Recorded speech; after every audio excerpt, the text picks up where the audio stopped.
हर हर महादेव दोस्तों, शिवरात्रि की पौराणिक कथा। महाशिवरात्रि के विषय में भिन्न भिन्न मत है। कुछ विद्वानों का मत है कि आज के ही दिन शिव जी और माता पार्वती विवाह सूत्र में बंधे थे, जबकि अन्य कुछ विद्वान ऐसा मानते हैं कि आज के ही दिन शिव जी ने कालकूट नाम का विष पिया था, जो सागर मंथन के समय समुद्र से निकला था। ज्ञात है कि यह समुद्र मंथन देवताओं और असुरों ने अमृत प्राप्ति के लिए किया था। एक शिकारी की कथा भी इस त्योहार के साथ जुड़ी हुई है कि कैसे उसके अनजाने में की गई पूजा से प्रसन्न होकर भगवान शिव ने उस पर अपनी असीम कृपा की थी। यह कथा पौराणिक शिव पुराण में भी संकलित है। प्राचीन काल में किसी जंगल में एक गुरुद्रोह नाम का एक शिकारी रहता था, जो जंगली जानवरों का शिकार करता तथा अपने परिवार का भरण पोषण किया करता था। एक बार शिवरात्रि के दिन जब वह शिकार के लिए निकला, पर संजोगवश पूरे दिन खोजने के बाद भी उसे कोई शिकार ना मिला। उसके बच्चों, पत्नी एवं माता पिता को भूखा रहना पड़ेगा। इस बात से वह चिंतित हो गया। सूर्यास्त होने पर वह एक जलाशय के समीप गया और वहां एक घाट के किनारे एक पेड़ पर थोड़ा सा जल पीने के लिए लेकर चढ़ गया, क्योंकि उसे पूरी उम्मीद थी कि कोई ना कोई जानवर अपनी प्यास बुझाने के लिए यहाँ जरूर आएगा। वह पेड़ बेलपत्र का था और उसी पेड़ के नीचे शिवलिंग भी था, जो सूखे बेलपत्रों से ढके होने के कारण दिखाई नहीं दे रहा था।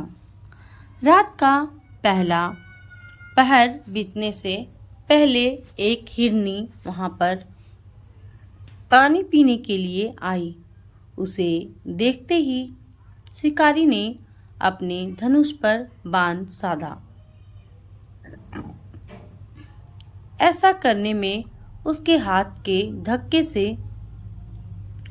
कुछ पत्ते एवं जल की कुछ बूंदें नीचे बने शिवलिंग पर गिरी और अनजाने में ही शिकारी की पहले प्रहर की पूजा हो गई। हिरनी ने जब पत्तों की खड़खड़ाहट सुनी तो घबराकर ऊपर की ओर देखा और भयभीत होकर शिकारी से कांपते हुए स्वर में बोली, मुझे मत मारो। शिकारी ने कहा कि वह और उसका परिवार भूखा है, इसलिए वह उसे नहीं छोड़ सकता। हिरनी ने वादा किया कि वह अपने बच्चों को अपने स्वामी को सौंपकर लौट आएगी, तब वह उसका शिकार कर ले। शिकारी को उसकी बात का विश्वास नहीं हो रहा था। उसने फिर से शिकारी को यह कहते हुए अपनी बात का भरोसा करवाया कि जैसे सत्य पर ही धरती टिकी है, समुद्र मर्यादा में रहता है और झरनों से जल धाराएं गिरा करती हैं, वैसे ही वह भी सत्य बोल रही है।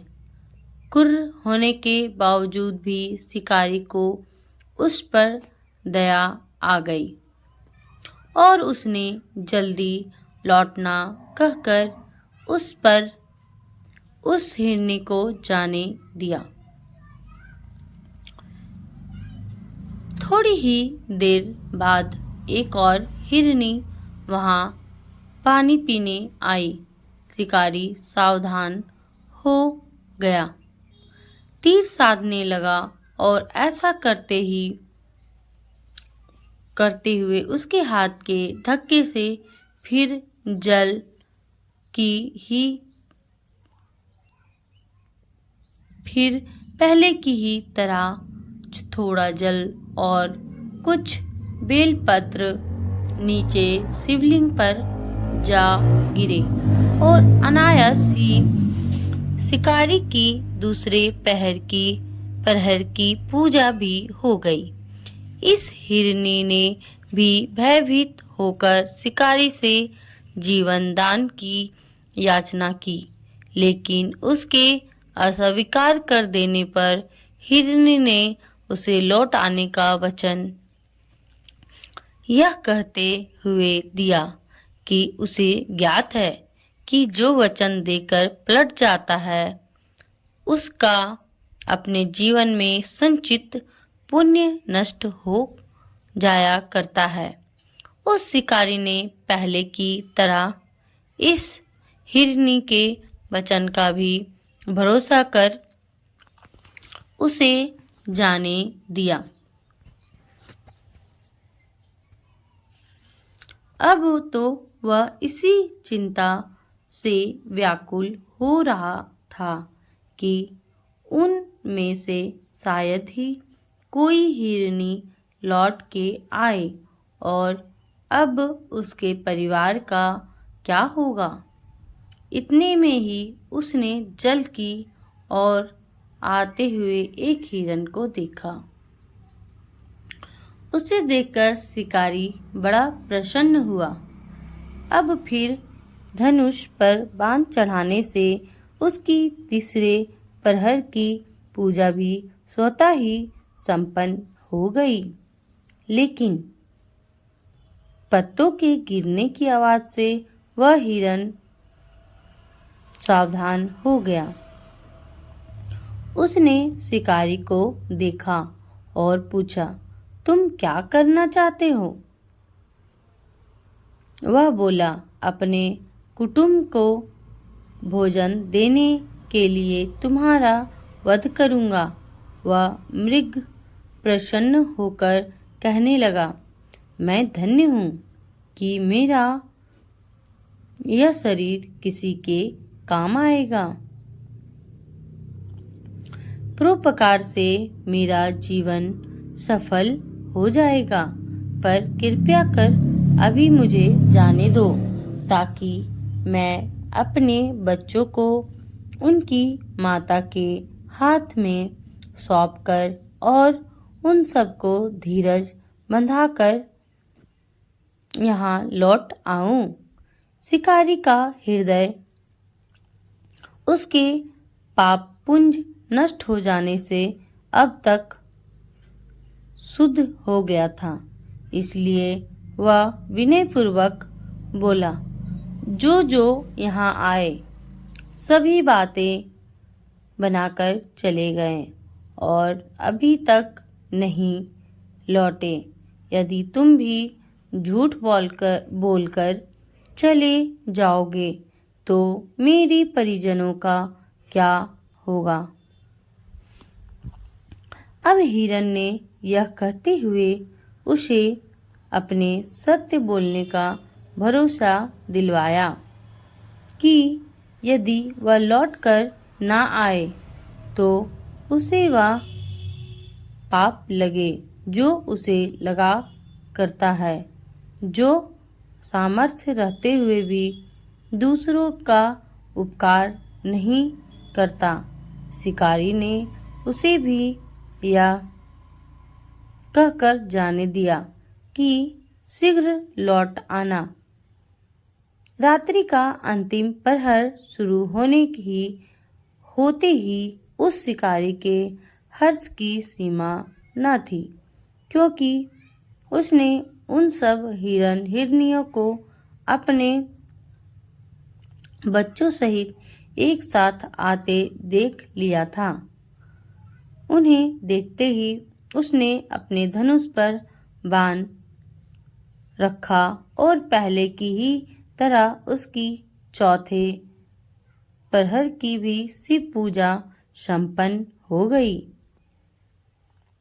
अब उस शिकारी के शिव कृपा से सभी पाप भस्म हो गए, इसलिए वह सोचने लगा, ओह, ये पशु धन्य हैं जो ज्ञानहीन होकर भी अपने शरीर से परोपकार करना चाहते हैं। लेकिन धिक्कार है मेरे जीवन को कि मैं अनेक प्रकार के कुकृत्यों से अपने परिवार का पालन करता रहा। अब उसने अपना बाण रोक लिया तथा मृगों से कहा कि वे सब धन्य हैं तथा उन्हें वापस जाने दिया। उसके ऐसा करने पर भगवान शंकर ने प्रसन्न होकर तत्काल उसे अपने दिव्य स्वरूप का दर्शन करवाया तथा उसे सुख समृद्धि का वरदान देकर गुह नाम प्रदान किया। मित्रों, यही वह गुह था जिसके साथ भगवान श्री राम ने मित्रता की थी।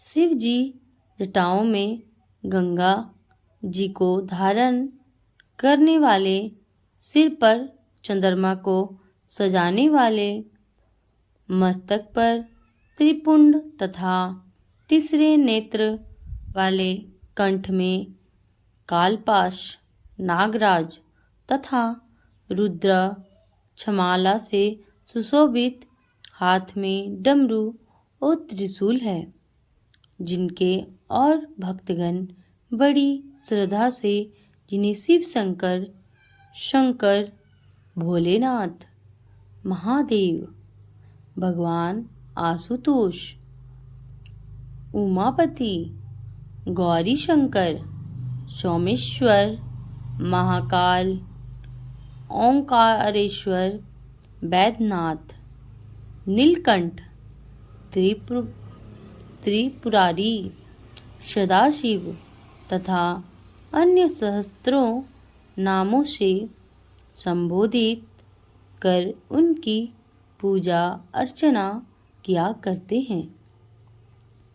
ऐसे भगवान शिव तथा शिवा हम सबके चिंतन को सदा सदैव सकारात्मक बनाए एवं सबकी मनोकामना पूरी करे। बोलो हर हर महादेव। सबको शिवरात्रि की ढेर सारी शुभकामनाएं। शिवरात्रि करने से मनवांछित फल पूरी होती है, मनोकामनाएं पूरी होती है। तो आपकी जैसी श्रद्धा हो आप जरूर शिवरात्रि करें और शिवरात्रि मनाएं। शिव पार्वती की विवाह संपन्न होते हुए दर्शन करें। धन्यवाद। मिलते हैं अगले वीडियो में। धन्यवाद इस कहानी को पूरी देखने के लिए। जय श्री राम।